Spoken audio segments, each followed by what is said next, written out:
Alright, so how much muscle you can have is also highly influenced by various genetic factors like your hormones, androgen to estrogen ratio. This little guy here is testosterone. He is the main androgen for building muscle. He is a steroid hormone, which means that he is lipid soluble and our cell membranes are made from lipids, meaning that the little guy can just walk through them and bind to intracellular receptors, which can cause a cascade of events that eventually lead to gene expression. For example, gene for muscle protein synthesis. But you also need estrogen. It supports muscles, bone, brain, skin, and various other organs. How many androgen receptors you have? Your blood can be 100% pure testosterone and it won't mean shit if you won't have any androgen receptors. Everyone has a different amount of those. Since testosterone needs to bind to them in order to cause their effects, the more you have of those and the more sensitive they are, the more efficient the testosterone you have will be. How much myostatin you have? Myostatin is a protein that acts as a brake on muscle growth. Genetically, some people have lower levels of myostatin or mutations in the myostatin gene, leading to increased muscle growth and strength. Essentially, less myostatin means your body's muscle-building processes are less inhibited, allowing you to build more muscle more easily. See in this cow, it has very little to no myostatin. There are more genetic factors, but you're not cooked even if you've been dealt a bad hand and can build muscle still. Also, if you've been blessed with good genetics for muscle building but you don't work out, you may still look good, but just imagine how much better you'd be if you did. So today I'm gonna talk about how to maximize muscle building potential. Disclaimer, this is not medical advice, I'm just sharing my thoughts in a casual comedic way, but please consult a healthcare professional for serious guidance. First, what exactly is muscle building? It's not just about lifting weights. It's a complex process involving various physiological systems working together. Things like hypertrophy, the growth of muscle cells. There are two types: sarcoplasmic, increased muscle glycogen storage, and myofibrillar, increased muscle strength and density. Protein synthesis, the process where cells build new proteins, crucial for muscle repair and growth. Hormones. As I already mentioned, testosterone, growth hormone, and insulin-like growth factor are key players in muscle growth. Recovery. Muscles need time to repair and grow stronger after being stressed during workouts. Now that we know what muscle building is, let's talk about how to maximize it. Number 1. Nutrition. One of the most important macronutrient, protein, the building block. Quality sources. Aim for high-quality protein sources like beef, bison, fish, eggs, chicken, and dairy. Plant-based options like beans and lentils are also good. Aim for about 0.7 to 1 gram of protein per pound of body weight per day. Carbohydrates, the energy source. Go for complex carbs like sweet potatoes, brown rice, and oats. They provide a steady release of energy to fuel your workouts and aid recovery. If you eat some random sugary junk food, you'll get a rapid release of carbs into your blood and thus insulin spike. Also, it won't last as long as more complex carbs. Timing. Consume carbs around your workouts, before to fuel your training and after to replenish glycogen stores. Also, your muscles hold carbs in the form of glycogen, which is just a bunch of glucose molecules bound together. So having your muscles full of that provides them with energy resources and also probably makes them look fuller.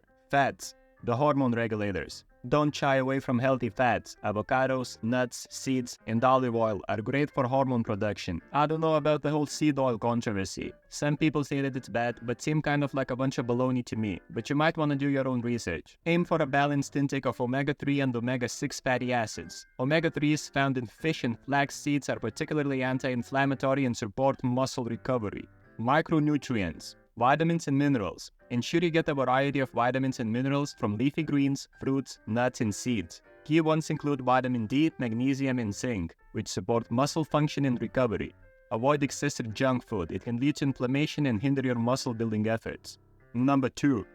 Exercise. You can't build muscle without resistance training. It's like trying to eat without YouTube. It won't take you far. When you lift, you create tiny tears in your muscle fibers. During recovery, these fibers repair and grow stronger. Control the eccentric phase. This means lowering the weight slightly slower and being mindful of your form. This approach has been shown to be very beneficial for muscle building. Focus on the stretch part of the movement. A stretched muscle under load has also been shown to yield better hypertrophy than limiting your reps to squeezing part. Compound movements. Here, let little Jimmy demonstrate it. Big lifts. Focus on exercises that work multiple muscle groups at once. I'm talking squats, deadlifts, bench presses, and pull-ups. They maximize efficiency and also increase your testosterone the most if you're natty. But they're probably the easiest to injure yourself while doing, so focus on good form. Leave your ego at the door and don't lift too heavy of weight. Frequency. There's a lot of debate on whether training very intensely with little volume is the best or the other way around, so you might want to try different splits and see which ones deliver the best results. I do push-pull legs. trying to hit each muscle group 2 times a week. However, it's pretty hard to manage time-wise, so have that in mind. Real quick, consider subscribing. It doesn't cost you anything and it means a lot to me. Plus, you can always unsubscribe if you change your mind. Progressive overload. Gradually increase the weight, reps, or intensity of your workouts to continuously challenge your muscles. This principle is crucial for continuous muscle growth. Rest and recovery. Rest days. Muscles grow during rest, not during workouts. Ensure you have rest days and enough sleep for recovery. Active recovery. Incorporate light activities like walking or stretching on rest days to promote blood flow and recovery. Number 3. Sleep. Sleep is where the cool things happen. I kind of beat the horse on sleep in my last 2 maximization videos, so here's a quick one. During sleep, your body repairs itself and grows. Your pituitary gland also releases growth hormone, which is crucial for muscle repair and growth. Benefits of sleep. Memory consolidation. Sleep helps your brain process and store new information, making it easier to master new exercises. Toxin clearance. Your brain clears out waste products during sleep, ensuring you wake up fresh and ready to hit the gym. Think of sleep like giving your grandma her meds. All of a sudden, everything is more clear. She may even give you a few bucks. Number 4. Hydration. Your muscles are about 75% water. Staying hydrated is crucial for maintaining strength, flexibility, and performance. Drink enough water throughout the day, especially before, during, and after workouts. But don't drink too much before sleep. This may interfere with your sleep quality, as full bladder encourages you to wake up. And ensure you get enough sodium, potassium, and magnesium, electrolytes in general, especially if you sweat a lot. Number 5. Stress management. Chronic stress can wreck your muscle building goals. It increases cortisol, and cortisol boosts the breakdown of protein in muscle into amino acids, which your body then uses for energy instead of repairing and building muscle. It inhibits protein synthesis. It also slows down the process of protein synthesis, which is how your body builds new muscle tissue. So even if you're working out, your muscles don't recover and grow as well. Promotes fat storage. High cortisol levels can lead to more fat storage, especially around your midsection, which isn't great for overall health and aesthetics. Chronic high cortisol is not good because it can lead to all these issues I just mentioned, and even problems like weakened bones, higher blood pressure, and the weakened immune system. It's basically a recipe for feeling stressed out and physically run down.